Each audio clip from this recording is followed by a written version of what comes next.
JM, selos na selos kay Fiang at JP.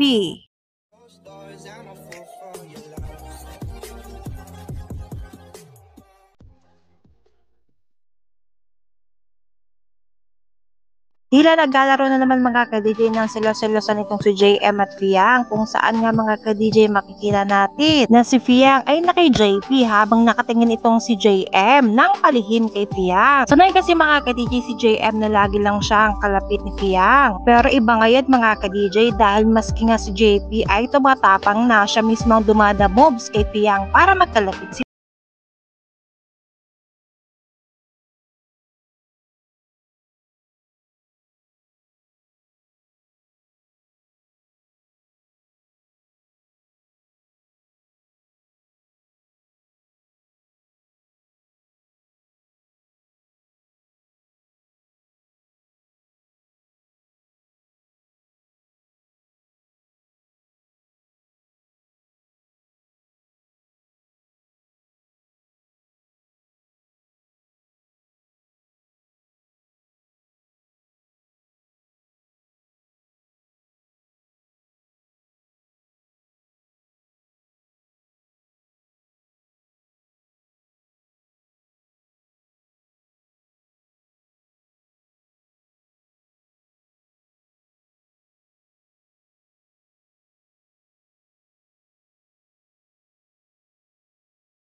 nominated si Fiang, kaya ito na yung pagkakataong i-save mo siya. Narito ang exact instructions para makaboto ka. Huwag mo kakalimutan i-save siya.